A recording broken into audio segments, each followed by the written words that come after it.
కేసీఆర్ గారు తెలంగాణ రాష్ట్రం రాకముందు హచ్చు కుక్కలాక తెలంగాణకు కాపలా ఉంటా అన్నాడు. ఈరోజు తెలంగాణ వచ్చినాక రాష్ట్రానికి ముఖ్యమంత్రి అయిన తర్వాత పిచ్చి కుక్కలాక అందరిని మీద పడి కనిపించిన వాళ్ళ గరిసే ప్రయత్నం చేస్తున్నాడు.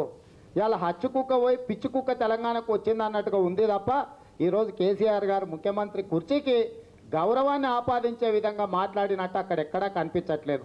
అదేవిధంగా ఈరోజు ఆయన మేక వన్య పులిలాగా ప్రవర్తిస్తున్నాడు. అదేవిధంగా పులిచారలు పెట్టుకున్న గుంట నక్కలాగా ఆయన వ్యవహార శైలి ఉన్నది. ఇప్పుడు కొన్ని గుంట నక్క పులిచారలు పెట్టుకుంటే వానలు పడితే చారలు వెలిచిపోతే గుంట నక్క అన్న సంగతి తెలంగాణ ప్రజలకు అందరికీ అర్థమైంది. ఈరోజు కేసీఆర్ గారు మాట్లాడుతున్న మాటలు కానీ ప్రవర్తిస్తున్న తీరు కానీ గుంట నక్కకు తీసిపోని విధంగా ఉన్నది. ఎన్నికల కంటే ముందు దళితుని ముఖ్యమంత్రి చేస్తా అన్నాడు, దళితులకు 3 ఎకరాల భూమి ఇస్తా అన్నాడు, ప్రతి ఇంటికి ఒక ఉద్యోగం ఇస్తా అన్నాడు. అదేవిధంగా గిరిజనులకు 12% రిజర్వేషన్లు ఇస్తా అన్నాడు, మైనారిటీలకు 12% రిజర్వేషన్లు ఇస్తా అన్నాడు.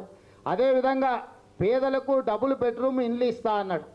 ఈ 1/2 డజన్ అబద్ధాలతో అధికారంలోకి వచ్చిన కేసీఆర్ గారు నిన్న ఈ 1/2 డజన్ అబద్ధాలను ప్రస్తావించకుండా కేవలం కమిషన్లు కాంట్రాక్టులు ఆంధ్ర వాళ్ళు ఇచ్చే చిల్లర డబ్బులకు ఆశపడిన పథకాలనే మాట్లాడాడు.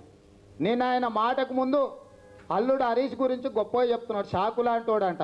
షాకు కాదు, ఆయన ఒక చురకత్తి నీ ఈపులో దించుతాడన్న సంగతి మాకు తెలుసు. ఎందుకంటే 2009లో రెండోసారి రాజశేఖర రెడ్డి గారు ముఖ్యమంత్రి అయిన తర్వాత నీకు పక్కలో బల్లెం లేకపోయి రాజశేఖర రెడ్డిని కలిసి నీ పార్టీని చీల్చి కాంగ్రెస్ పార్టీలో కలపడానికి నీ అల్లుడు ఆనాడు ప్రయత్నం చేసిన మాట వాస్తవం కాదా? నిన్న నువ్వు ప్రస్తావించింది అదే కదా, పేరు చెప్పకనే తెలంగాణ రాష్ట్ర సమితిని తెలంగాణ భవన్ను స్వాధీనం చేసుకుంటారని కొంతమంది ప్రగల్భాలు పలికిందన్నారు. ఎవరు చేసిరు ఆ ప్రయత్నం?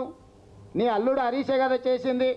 నీ అల్లుడు హరీషు రెండోసారి రాజశేఖర రెడ్డి గారు ముఖ్యమంత్రి అయిన తర్వాత ప్రత్యక్షంగా రాజశేఖర రెడ్డిని కలిసి నీ మీద తిరుగుబాటు చేసి నీ పార్టీని చీల్చి నీ తెలంగాణ భవన్ను రాజశేఖర రెడ్డి గారికి అప్పచెప్పడానికి ప్రయత్నం చేసిన మాట వాస్తవం కదా?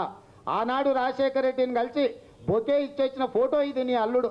కృష్ణపట్నం విద్యుత్ ఇస్తలేడు తెలంగాణకు, తెలంగాణను ఎండబెట్టిండు, ఆంధ్రను పండబెడుతున్నాడు, మొత్తం విద్యుత్తునంతా ఆంధ్రకు తరలిస్తున్నాడు. చంద్రబాబు నాయుడు గారు తెలంగాణకు అన్యాయం చేసిందని గగ్గోలు పెట్టిన కేసీఆర్, మరి నువ్వెందుకు కృష్ణపట్నం విద్యుత్ వద్దని లేఖలు రాసినావు? నువ్వు కృష్ణపట్నం విద్యుత్తు వద్దన్నావు, ఛత్తీస్గఢ్ నుంచి విద్యుత్తు తేలేదు, ఈ రాష్ట్రంలో విద్యుత్తును అదనంగా ఉత్పత్తి చేసింది లేదు. ఇవేవి చేయకుండా ఈరోజు కరెంటు సమస్య తీరిందని చెప్పి మా మామ ఏం మాయ చేసిండో, మా మామ పెద్ద మాయలోడు అని చెప్పి నీ అల్లుడు చెప్తున్నాడు. అబద్ధాలు అల్లుడైతే అబద్ధాలు బాగానే చెప్పిండు అతికినట్టుగా. కానీ అదేవిధంగా ఈరోజు వారు మాట్లాడుతున్నారు ఇంకా మిషన్ కాకతీయ. ఈరోజు మిషన్ కాకతీయ కమిషన్ కాకతీయ కింద మారిపోయిందన్న సంగతి ఊరూరులో ఎవరిని అడిగినా చెప్తారు. ఇలా మట్టి తొవ్వనే లేదు, తీయనే లేదు, తట్టని ఎత్తి మీద పెట్టుకొని 2-3 ఫోటోలు దిగొచ్చి ర్యాంప్ వాక్లో క్యాట్ వాక్ చేసిన అమలక్కలక అల్లుడు మామ ఇద్దరు కలిసి అక్కడిక్కడ నెత్తిన ఒక తట్ట పెట్టుకొని అక్కడిక్కడ నడిచి అక్కడ నడిచి ఇక్కడ నడిచి వస్తానంట. మొత్తం చెరువులన్నీ కాకతీయ రాజుల వల్ల చెరువులు వెలిగినాయంట, మొత్తం పచ్చగైందంట. ఈయన మొత్తం తెలంగాణను సస్యశ్యామలం చేసిండంట. నోటికి వచ్చింది మాట్లాడుతుంది. ఏ చెరువు దగ్గరికైనా పోదాము, ఆ చెరువులో ఏం పనులు జరిగినాయి, దానివల్ల రైతులకు ఏమన్నా లాభం జరిగిందా ఒకసారి ఆలోచన చేద్దాం. ఇక రెండవది వాటర్ గ్రిడ్. ఇంతకుముందు ఎవడు నీళ్ళే తాగలేదు, నీళ్ళంటే ఎట్లుంటాయో తెలియదు, శుద్ధి చేసిన జలాలను ఇవ్వలేదు అన్నట్టుగా మాట్లాడుతుండు. కృష్ణా జలాలను హైదరాబాద్కు తరలించి 9 నెలల నాగార్జున సాగర్ నుంచి హైదరాబాద్కు కృష్ణా జలాలను మంజిరా జలాలను తరలించి 9 నెలల్లో హైదరాబాద్లో ఉన్న అందరికీ తాగునీటిని అందించిన చరిత్ర తెలుగుదేశం పార్టీది.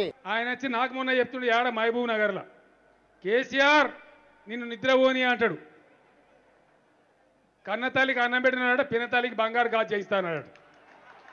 నీ రాష్ట్రంలో దిక్కులేదు కానీ ఈడొచ్చి నేను నిన్ను నిద్రపోనియా నన్ను నిద్రపోనియా ఆంధ్రాకి పోయి ప్రజలెంబడబడి సాగుపో. గీడ ఏమున్నదని నాకు అర్థం కాదు. మొన్న మహబూబ్ నగర్ పోయి పాములాట దుకాణం పెట్టిండు.